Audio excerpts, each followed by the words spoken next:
வணக்கம். நான் விரைச்சல் Deepika, 3rd BCom. இன்றைய செய்தி: கேரளாவில் கொரோனா அதிகரிப்பு, கட்டாய முகக்கவசம் அமல். அமெரிக்காவில் கடந்த செப்டம்பர் மாதம் ஜூன் 1 என்ற புதிய வகை கொரோனா பாதிப்பு கண்டறியப்பட்டுள்ளது. இந்தியா, சீனா, சிங்கப்பூர் என 10க்கும் மேற்பட்ட நாடுகளில் இந்த கொரோனா பாதிப்பு உள்ளது.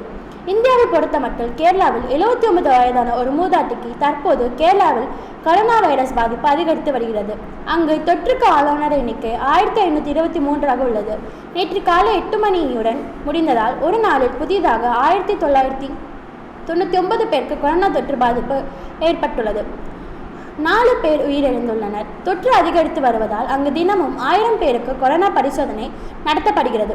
தொற்று அதிக அளவில் பரவும் நிலையில் கண்ணூர் மாவட்டத்தில் உள்ள பாலூரில் கட்டுப்பாடுகள் அமலுக்கு வந்துள்ளன. குறிப்பாக பொது இடங்களில் முகக்கவசம் அணிவதும் கட்டாயமாக்கப்பட்டுள்ளது. கேரளாவில் கொரோனா பாதிப்பு அதிகரித்து வருவது பற்றி இந்திய மருத்துவ ஆராய்ச்சி கவுன்சில் ICMR தலைவர் டாக்டர் கூறியதாவது: கேரளாவில் திருவனந்தபுரம் மாவட்டம் காரக்குளத்தில் நடத்தப்பட்ட பரிசோதனையில் ஒருவருக்கு JN1 கொரோனா பாதிப்பு உறுதி செய்யப்பட்டுள்ளது.